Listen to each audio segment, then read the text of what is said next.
What's up, everybody? Welcome to another episode of Turn the Jets Live. I'm your host, Steven Zantz, joined by co-host Steven Russo. Steven, it's been, a whirlwind of emotions over the past, 3 months or so since the season started. But I really feel that we finally hit a point where we're just like, when's it going to get better? I don't even know anymore. Like, we don't necessarily have to go into like a deep dive mode of this game because it was just uncompetitive basically from the first 5 minutes. So how you feeling about the team? I'm as down as I've been about them in years. It's horrible, man. Yeah, I think you summed it up well. I think the way that you've been describing it kind of throughout, especially over the last, 3 to 4 weeks, has been apathy.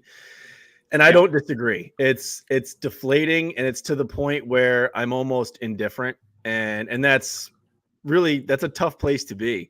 The last 13 years have obviously been really difficult. And I think you and I we're very similar on the show. Obviously, we talk about the game itself, our thoughts on it, the season, what we think should happen, like all this stuff. But we really do. We kind of focus on the emotional side of it and the emotional side of being a Jets fan. And that's where this season is really like it's really hurt. It's been worse than any other season that I've experienced. The roller coaster ride, everything, all the vibes through, from free agency to landing Aaron Rodgers throughout the summer, kind of everything going their way, to it completely collapsing in the first 4 snaps of the season. And then they give you this little false hope, at 4-3 and they get themselves, they beat the Eagles finally. And they kind of give you that. And then they dangle that carrot out in front of you and it all just falls away. And that's been the most frustrating thing. So it just feels like maybe I'm just getting older. Maybe I've experienced this way too much, but it feels like there really is no hope because I'm just not going to allow myself to get excited until I see it, because we've just seen so much from this team, this organization, and really this regime specifically, where it's like you can't get excited in the summer, right? Well, let's back it up. You can't really get excited in the offseason or at the draft. You can't get excited in the summer. You can't get excited at the start of the season if they do well into, September, October. If they do well in November, like we saw last year, and they're 7-4, and like everyone, all of us at TOJ, all the Jets fans, we're just assuming that the playoffs are going to happen and the bottom falls out. And then you have a year like this. So it's like, you know what? Until we're in the playoffs, until we're playing wild card weekend, or maybe the football gods allow us to play in a divisional game, like you're just not going to be excited.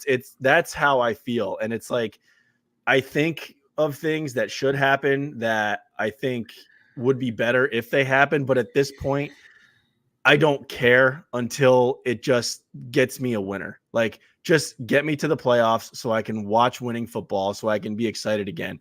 I don't care if that's with Saleh and Douglas. I want to see Aaron Rodgers playing a Jets uniform. He's a Hall of Fame quarterback, but even that, like, I'm hanging by a thread there.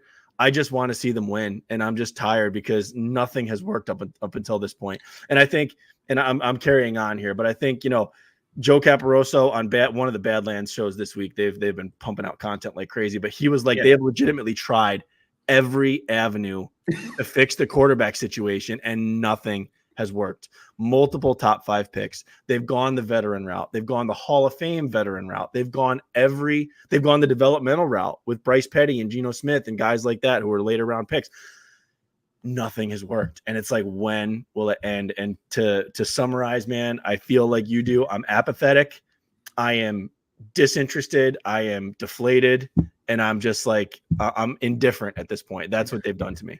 Yeah, that was beautifully said, and I feel the same way. The funny thing is, I think I started to feel this way a lot sooner than you did. I think you're definitely more optimistic than me. You hold out hope and you try to give everyone the benefit of the doubt as long as possible, but eventually, the cord's going to be ripped, and you ripped it, and it sucks because I feel like they're stuck, and basically, things can change, and it seems like the expectation is that everyone's coming back, maybe some, cosmetic changes to the coaching staff, maybe the front office, but we really don't know. And it obviously matters how they look the next few weeks.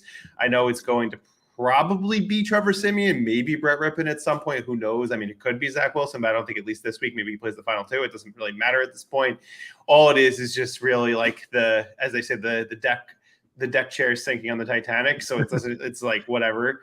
But I'm really concerned and upset about really the trajectory. I mean, obviously, Aaron saying that he wants to play multiple years, which is nice and exciting to hear, but I don't trust his regime. I don't trust Ella. I don't trust Douglas. I don't trust really anyone minus like Jeff Ulrich at this point. Mm-hmm. And I know he had a pretty rough day calling the defense on Sunday, but I think we're getting to a point where it's like, how much can you really ask of this defense to do week after week? It's been, however many games, 14 games. And it's like, they're eventually going to get to a point where they're like, their mindset is just not going to be 100% focused. And I can't blame them. And I know that you don't want to hear that from professional athletes, but they're humans that, it's just hard. And like, how many weeks can you ask them to play from behind and try to prevent the other team from just dominating? Eventually it's just not going to be sustainable. And we've hit that point. But for me, it's like, they realistically should clean the whole thing out. And you could bring Rodgers back. Yeah, I'm cool with that. But like, I don't think they're going to get rid of him. I don't. But like, if they did, I would understand the move. But it's like, how could you justify this whole thing coming back again? Because realistically, and I'm being realistic here, I'm not trying to be negative or anything. It's like, they got to turn over this offense mostly outside of Breece Hall, Conklin, and Garrett Wilson. I mean, I'm sure a couple of guys are going to be back on the line, but like the whole line essentially needs to be reshuffled, other than Tippmann, AVT, and I guess Lakin, just because they're on the hook for a lot of money. But getting two guys that can start, not going to be easy. And where do we go? I mean, do you think that we're going to go to wild card weekend? Do you think maybe we'll win around? Let's just say they won wild card weekend. What do you do now? Like, you just run it back again? Like, to me, that's not enough. I mean, I would like to see them get there, but like, it doesn't make me feel comfortable like handing extensions to this entire regime, just because that's not what this whole objective was.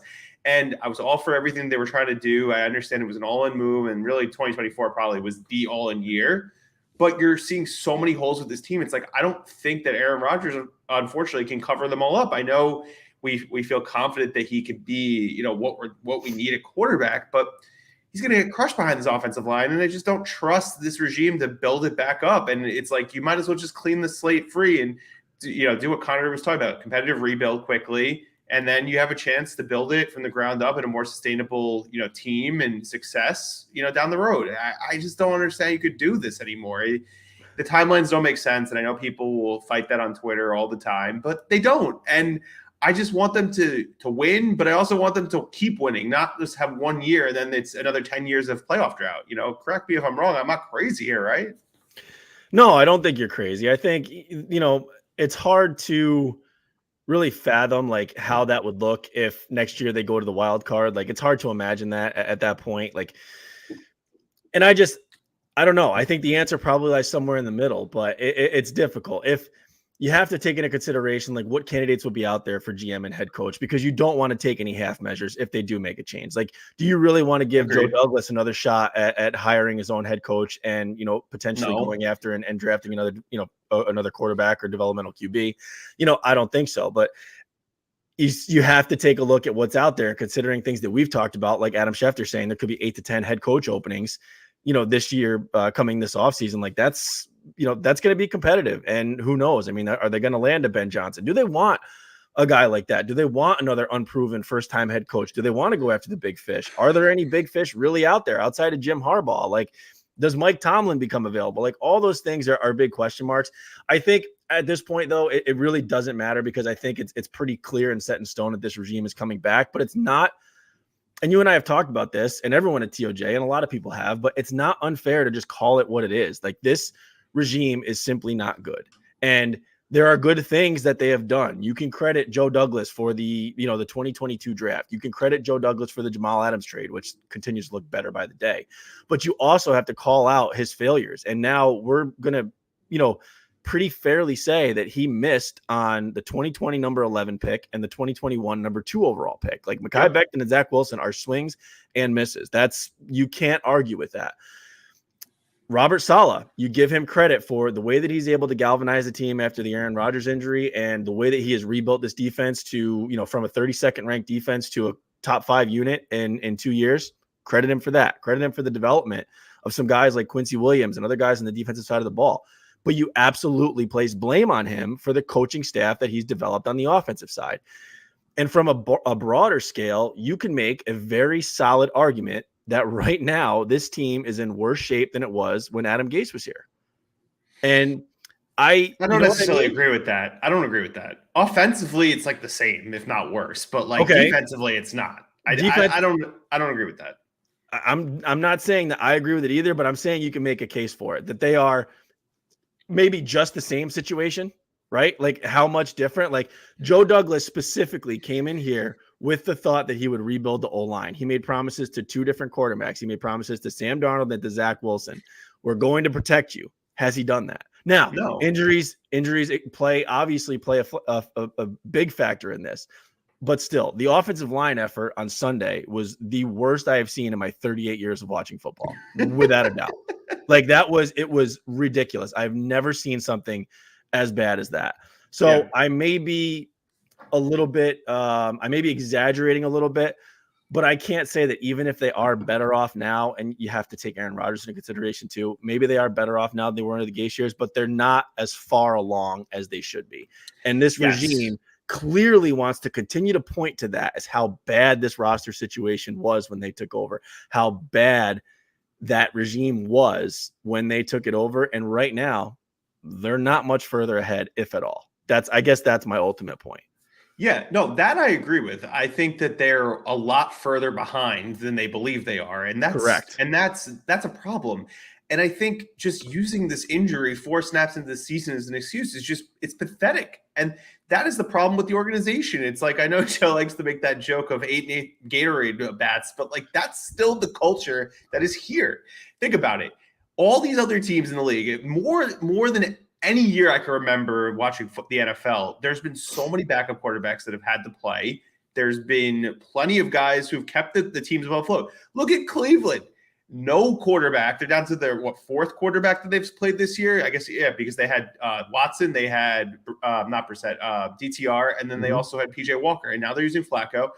I think the argument that Flacco would have been a better option here is stupid, just because the offensive line's so bad. But even they have had injuries to their tackles and their center, and they're still finding a way. They don't have Nick Chubb. I know they have the receivers, and I know Njoku's having a really nice month, but you see all these teams figuring out game plans, and this team just refuses to even remotely adapt to what they're doing from an offensive perspective. And that's such a problem. And I know that you and I were like cool with the Hackett hire, thinking that it would be better than what it's been. It's been terrible. And I know that it was like a lure to get Rodgers here, but we cannot call it anything different than what it is. It's been a disaster. I know he's had moments where these guys have been open and the quarterback won't rip the ball, but like it's neither here nor there. Most of the time, it's all been play calling, execution, and I put it on him. I know Keith Carter is the guy with the offensive line, but he's still the offensive coordinator. He's still involved with every position group. So it's been terrible. And the fact that Saleh, hired this offensive staff, it's an indictment on him. And it's also an indictment on Douglas, because you think that he's not overseeing this process. Like you think he's just like, oh yeah, you can hire whoever you want. No, he probably is the vet people and talk to them about like what the plan is. And there is no plan. There really is no plan on offense. Like it's throw the ball to Garrett Wilson a lot, give it to Breece Hall, but there's no creativity of how they get Breece Hall the ball. It's literally up the middle and stuff, maybe a 2-yard gain or a loss, or these short passes. It is so unimaginative, and it's so frustrating because, like you said, was it really that much worse than Gase? I would argue it's the same, if not a little bit better. And that's a problem to me. And it was definitely better with Mike LaFleur. We were LaFleur guys, and I don't want to like take a victory lap because I don't know how successful he could be with this offensive line, but I know that there would be a lot more creativity, and we saw that with him with the limitations he had from a personnel perspective. Correct. I would say, I think we both felt like Hackett was the necessary evil to get Rodgers here, and you were willing to kind of fall on that sword just for the fact that you would get Rodgers here. And Rodgers goes down. I think you figured that there's going to be some growing pains, and it won't obviously look the same. But looking this bad and this uncompetitive for this long I don't think anybody can expect that. And to your point, there are so many offenses, there are so many teams that are down quarterbacks and are going to their backups that are at least putting a competitive product on the field and able to move the ball. The Jets, for 4 out of the last 5 games, 5 out of the last 6, have been just unable to move the ball at all and are just giving nothing on offense. And it's depressing. And I don't understand how it could be that way. You have to be able to figure something out with whatever personnel you have. I mean, Look at Miami, right? Miami was down so many players. They're obviously down their best weapon on offense. And what did they do? They came out and they quick screened us to death, and they found ways to make it work. What did Hackett do? Hackett was down 2/5 of his offensive line, all on the right side, and he came out and continued to try to do these long developing play action plays. It's like, you know what? Throw a couple of screens in there to Garrett Wilson. Throw a couple of screens to Breece Hall. You want to pepper these guys with targets. It showed you in the Houston game that it worked, yet they didn't do it. And Garrett Wilson has 3 catches for 29 yards or whatever it was. Like it makes no sense to me. And furthermore, and to broaden the scope of this, I've always been a fan of Robert Saleh and a defender of him, but the number of times that this team gets a sliver of hope and a glimmer of optimism, and they turn around and come out completely flat, I can't wrap my head around it. For as much credit as he deserves for, like I said earlier, galvanizing the locker room, being able to overcome that Aaron Rodgers injury, specifically week 1, and to be able to get this team to 4-3, like, you have to look at this side of the coin as well. This Miami game, the Chargers game, like, you sneak one out that you absolutely shouldn't have won against the Giants, and you come out Monday night against a bad Chargers team at home, and you look like that. Last year, they got so much help from Aaron Rodgers himself, where he beat Miami in Miami, right? And the Jets get that glimmer of hope again, where maybe they can make a run at this, and they come out in Seattle, and what happens? Like, it's crazy to me. Even in 2021, after, the crazy Mike White game, and they come out in Indianapolis, they get boat raced. The defense couldn't stop a nosebleed that day. Like, there's all of these things where it's like, you have to call a spade a spade. I like Robert Saleh. Do I believe that he can win with a quarterback? Yes, but there's a lot of doubt there. That's the biggest thing that I point to, is too often his teams just come out looking flat and disinterested in playing the football game with things on the line. Like, if they came out and looked like this after they were just eliminated this week, okay. But in a game where you got Aaron Rodgers possibly returning, your playoff hopes are still alive, you come off a huge win against a good team at home where you win 30-6, and this is how you show up, I can't fathom that for the life of me. That's to go back to my original point. That's the biggest thing that just makes me feel defeated and completely just disinterested in what happens. And it's like, no matter what I think or believe or whatever, none of it matters, and I don't care until I see a winner. Yeah, it's all valid, and it's so funny because, like, typically when we've done this show in season, it's always been talking about the previous game. It's talking about, like, some of the things going on, but, like, we're just talking bigger picture at this point, because it doesn't matter what they do in the next 3 games. All it impacts is their draft position, which obviously at this point you're like, we're eliminated, so it doesn't matter if they win these games, but they're going to win 1 or 2 of them, and then we're going to be like, of course, we don't get the guy that we want. But at the end of the day, I was a very big, solid defender, but, like, I have nothing to really stand on at this point with that. And you brought it up with how flat this team comes out. It's how flat they come out in big spots. The penalties have been a problem all year. And that's one thing that you could say, the defense has been, playing really well, but they have so many dumb penalties. He's not good with timeouts. It's just, it's more, there's plenty of evidence here that he is not the guy. I mean, look, if he's here, I'm not going to, like, root against him, but, like, I just don't see it with this regime, and I don't really know where they go unless they clean house. I just think that you're basically delaying the inevitable by running this entire operation back.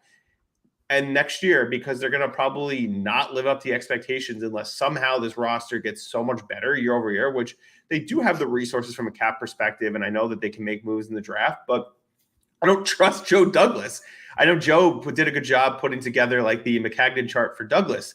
It's horrible. It's like 7 starters across 34 draft picks over 4 years. That is not a good hit rate. And I'm sorry, like, I know he wasn't including AVT because he's injured, and I get that, but he was including Becton, who you're going to probably not have next year. He's not going to be on the team. So then you get AVT back. It's still like a 20% hit rate? That is not good enough. No. It's not. You have to build through the draft. You have to find guys in the later rounds, and they do not do that. I don't want to hear about Bryce Hoff. I know he's UDFA. I know he ended up being a nice player. I don't want to hear about Quincy Williams. You're still wasting draft capital. You've hit on 1 draft class. Everything else is pretty bleak right now, other than AVT, Michael Carter II, and I guess Will McDonald and Tippmann. Like, 2020 is a joke. All it is Ashton Davis, who, good for him, he's actually been playing really well this year, but he's still a backup safety, maybe a fringe starter at best. It's just, I don't even know what to say anymore. And we can move off of this, but I figured that the best way to talk about this team right now is just bigger picture, because what's going on in the next 3 games really is irrelevant at this point. Well, and you can you go back to Jets teams from the past, right? And I go back all the way to 98. And you think about guys like Jason Fabini and Anthony Pleasant. And then you fast forward like Randy Thomas and Lavernius Coles and Jericho Cotchery, Leon Washington, all of these guys that were core guys. I mean, you think about it on the defensive side of the ball, right? Kerry Rhodes, Dwight Lowry, all these guys were impact role players that the foundation of the team was built with, because you could rely on those guys. Joe Douglas and going back to the McCagnon years too, there's guys that just aren't even on NFL rosters anymore. And it's they are failing miserably to build the depth of this team. And that's what you're seeing. That's why, I point Jason Fabini, Randy Thomas, Ryan Young, those guys were 3rd, 4th, 5th round picks, and they started immediately.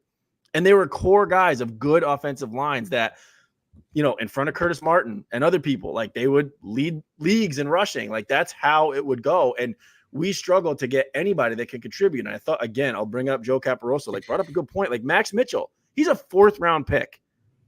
31 other teams find 4th round offensive linemen that can contribute. And we thought, okay, he kind of outkicked his coverage a little bit last year in 2022 before he got hurt. This year he's been terrible. Can't start over Billy Turner. Those are the things. And just, I'll quickly recap. I'm looking at Pro Football Reference right now. You just think about the drought, right? 2011, they finished 8-8. They gave us hope. They were 8-5. They collapsed down the stretch, lost the last 3. 2012, 6-10. Season's over by December. 2013, 8-8. They were kind of frisky. If you remember, they would win a game, then get blown out, then win a game, then get blown out. But that season was over, I think, with 2 weeks left in the year. 2014 was 4-12, terrible, done in December. 2015, 10-6, obviously lose the last game, don't make the playoffs. 2016, 5-11, awful game. Season's over by December. 17, 5-11, same thing. They were frisky with Josh McCown. 28, Darnold's rookie year, a little frisky in the start of the year, finished 4-12, nothing. 2019, 7-9. Objectively, from a top level, looks good, but we remember that team started 1-7, something like that. Yeah. 2020 was the final Gase year, 2-14. 21, 4-13. 22, 7-10. They started 7-4, lose the last 6, and 23 were 5-9. 1 year of meaningful football with a winning record until last week, and that just ended in complete disappointment. Other than that, 8-8 is their best year by a long shot. Yeah, the level of ineptitude and suffering, and all these people are saying the Jets don't deserve the fans. They don't. We are loyal to a fault. That's why we're so crazy. We just want to see. We cling to any ounce of hope, any glimmer of hope that they can give us. And they just completely just continue to pull the rug out from under us. Yeah, it's really sad. And look, no one's the true fans are not going to jump ship. They're always going to follow. Just we're never changing. And it's I've had conversations with some friends they're why do you put up with this? This is friends who aren't Jets fans. It's friends from college or from different areas. And I'm this is what it is. I'm always going to be loyal to this team. I love the team. They've given me some great memories in my life, not recently, but it's just the feeling, that you remember, and you want that again. And that's all we're asking for. And it's I need this team to show that they have a spine and show that they have a backbone and really commit to building a sustainable winner, because I don't see it. All I see is them just wasting draft picks. They're not using their free agency money correctly. And it's they're not hiring the right people. And it's so frustrating. And I know you can't always go back to Woody, even though I do think it starts at the top, but he's not going anywhere. They make too much money. And I don't look, if I was in his spot, I don't blame him, but it's just, they need to show some progress, and they need to win games. It's all that matters. I'm sorry, 16-32, 25-55. They both are terrible. There's nothing to say anymore. Yeah. I think the Woody argument is, first of all, it doesn't matter, because no matter what we do, he's not going to sell the team. Second of all, you have to remember that really from 2000 to 2010, Woody owned this team, and that team for a decade was good more often than it was bad. They made the playoffs more often than they didn't. So you can't forget that. You can still let you down plenty, but they did make the playoffs. You can make an argument that the beginning of the end was when he took the half measure with keeping Rex but firing Tannenbaum. That was where it got muddy and things kind of went south, right? after that, like I think he's been patient with coaches and GMs, right? We gave McCagnon probably too much time. You obviously gave Rex too much time, but like the ownership's not changing. And yeah, is he, does he make mistakes? Sure. But I think, to say that they're not going to win with Woody Johnson, like, I just think that's kind of it's a lazy narrative because they did win with Woody Johnson. Like, he took over this team in 2000. Yeah, they did. They had a successful decade with him at the helm. It can happen again. What they need is a Bill Parcells-like figure that can turn the franchise around. And our hope was that Joe Douglas was going to be that guy. He's and not. He's never going to be. To this point, he hasn't been. There's enough evidence now. I'm not like I used to say, like, we don't really know enough. They suck until they don't, but we now know for sure that they still continue to suck, and it's frustrating and it's sad. But we're gonna get to a point where we just don't want this to be chaos every single year. Just figure it out, man. Like, it's not. You see every other team figuring out ways to win games and stay competitive and in the hunt. This has to be the most amount of teams that are in the hunt at this point in the season that I could ever remember, because the league is so equal. Like, It really is. Like, even the best teams in the league have had bad weeks this year. Like, I feel like there's been years where the team that gets the 1 seed or the 2 seed, that they basically, that they're like the team and they don't have any bad weeks. They may lose a game, but we've seen Dallas fall. We've seen, the Chiefs obviously haven't been as good as they were last year. They have obviously issues from a pass catching perspective. And the fact that the Jets have not been able to take advantage of that is just so frustrating. And it feels never ending. And until we see it, I'm not going to believe they're going to accomplish anything of substance. I will obviously always be excited for football, but I'm not going to be excited for them until they actually prove over a long period of time that they can sustain success and win games consistently, because they haven't for 13 years, and that's just sad. Yep. Well said, man. And honestly, we can transition to the next piece, which is, and you did a nice job outlining it here, but does the Aaron Rodgers interview on McAfee get you excited? I think that's the next question. I'll let you answer it first. For me, he's kind of the one remaining factor that gives me that glimmer of hope, but it's waning. I'm hanging by a thread. But for you, how does it make you feel?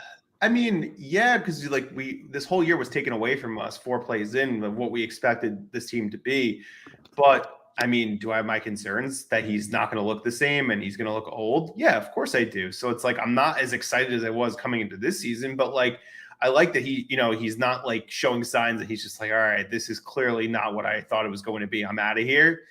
I like that he's loyal. I like that he's, trying to give us, hope, but I can't sit here and say that this is going to be, what I had expected this year. And I mean, look, could they make some moves and get me excited in the offseason that makes my perception shift? Of course. And I think they probably will. But I know based on how this year has gone and really, the last 13 years, I'm going to be cautiously optimistic. I am not going to be this team is going to be this. I can't confidently go into a season feeling that way. It's just no matter what he says or how he looks, I need to see it over a long period of time. And I'm going to be skeptical. What about you? Yeah, I mean, like I said, I think he's a very intellectual person, and hearing him anytime, but especially on the Pat McAfee show, he can draw you in, and he does a nice job of that. And so I have to temper my expectations because he does, honestly, I mean, he makes me feel better. But knowing that he's a Hall of Fame quarterback with 4 MVPs and a Super Bowl ring, he's been a part of and around winning organizations for his entire career. So knowing that he's got the confidence that they can do it, and he's got the confidence in Saleh and Douglas, it does make me feel a little bit better. But again, to your point, I feel the same way. I'm not going to believe it until I see it. But there are things that can happen in this offseason that will get me excited. But again, I'm not going to put the cart before the horse again, because this year has taught me that I just can't do that. And I won't do it before November.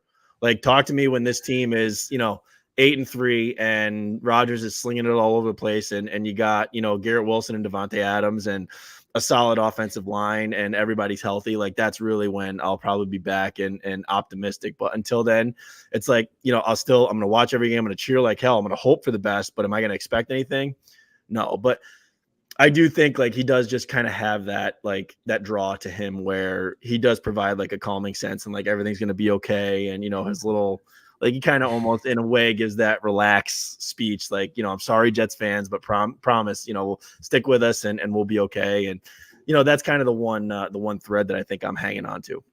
And that's why I want to see him in a Jets uniform. Like, whatever happens this offseason, like I said, I'm indifferent. That's the one thing that I think I'm not really indifferent about is I want to see them continue with him. I think they can do a reload, like he said, a competitive rebuild with him still at the helm. And I think that gives us hope for even, developmentally in 25, 26 and beyond. Yeah.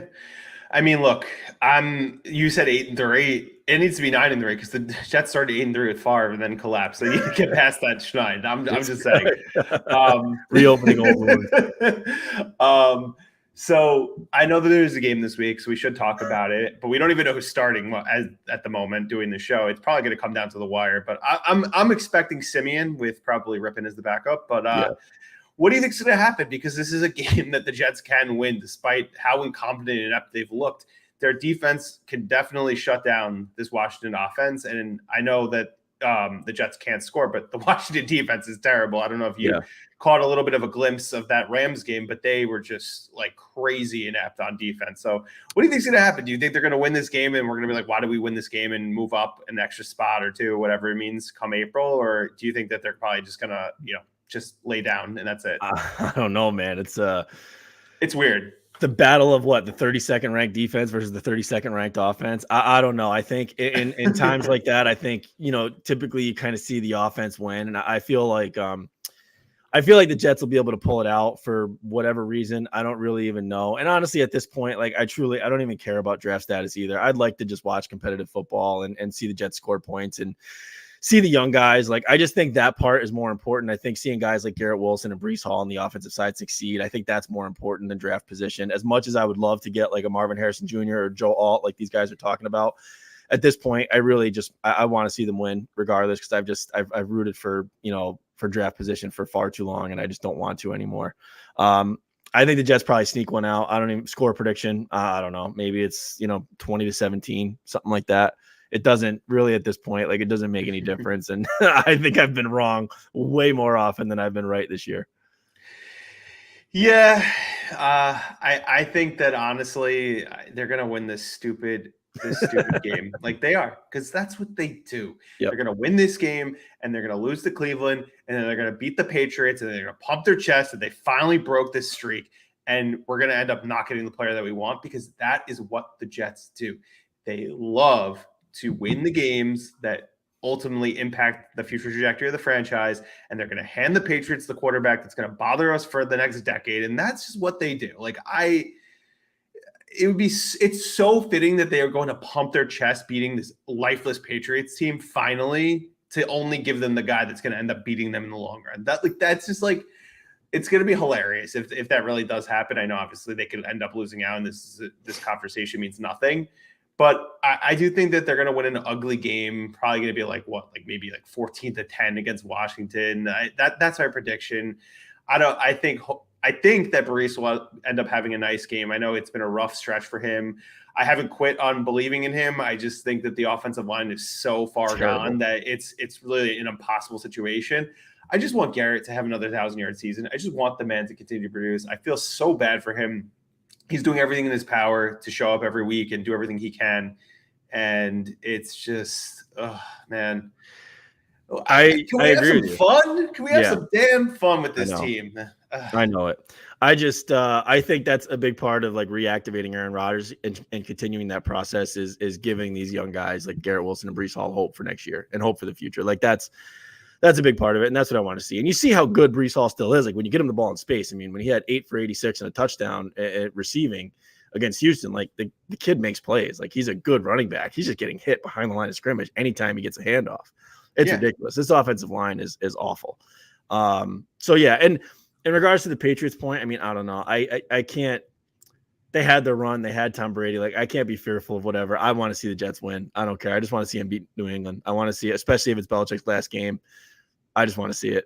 I don't care what. I don't care how it looks. I don't care in what fashion. I want. One thing that I wanted to bring up before we wrap is just that I woke up this morning. What'd you say? Sorry. Nope, nothing.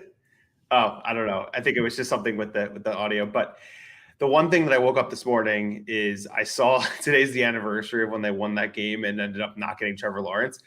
I want to say to Jeff fans who are like so angry about this still to this day, he hasn't lived up to the hype. And I don't think that having him would have made this all that much better. Yes, it'd be better, but I don't think it would have been like saving the franchise and we'd be in this amazing spot right now because he's been a solid quarterback. I don't think he's been the guy that he was touted to be, that we were like, can't miss Andrew Luck type level prospect, Peyton Manning. He hasn't been that. And I don't care what anyone says. Like what I've seen, he's been fine. And I think he's going to get better, but like, I don't think that he would have just solved all the problems that we have. History has shown that it's a crapshoot, and no matter what, like it's a roll of the dice. And as good of a prospect as they are, look no further than Sam Darnold's draft class. That was the best draft class in how long? And look at all those guys. I mean, Baker Mayfield, journeyman now having a good year down in Tampa. Lamar Jackson's the best of that bunch, who was the 5th guy taken and 30 like last pick in the first round, right? So like it's all a crapshoot. And that's why even with Caleb Williams, Drake May, like potentially going to New England, I mean, it's a roll of the dice and nothing's a certainty because Trevor Lawrence, of for course, as great of a prospect as he was, like to live up to the best prospect since Peyton Manning or John Elway hype is extremely lofty, like extremely. So yeah, you're right. I agree with you. And we have Aaron Rodgers. That's the one thing we have to cling to hope, that if we didn't draft Zach Wilson, we probably wouldn't have Aaron Rodgers. So here we are. Well, that means that we're in a good spot right now. But anyway, it is what it is with this team at this point. I'm not going to get upset anymore. They can't hurt me, even though they still continue to hurt me anyway. Before we wrap, make sure to subscribe to the show on YouTube, youtube.com/@BadlandsTOJ. You get this show, you get clips of Badlands, you get a lot of fun stuff that we have on that feed. Make sure to subscribe to Will's show, Turn on the Jets, on YouTube. I mean, not on YouTube, on Apple or Spotify. Obviously, our feeds, Apple, Spotify, Amazon, or even Google Podcasts. Just search Turn on the Jets Live. You'll see the logo that's in the video corner right now. And obviously, if you haven't already, make sure you get on Badlands. It is the best premium Jets content. They're the reason I get through these weeks because they just kind of make me feel like I'm not crazy talking about the things that I'm thinking about as I'm watching the games, as I'm seeing all the drama unfold. Joe, Connor, Dan, now we got Meigs and Dalvin back in the fold, Jake and Paul. It's really great stuff. And therapy sessions. Well, it is therapy. It's what we need as Jets fans. We appreciate everybody who's tuned in, and we'll talk to you again soon.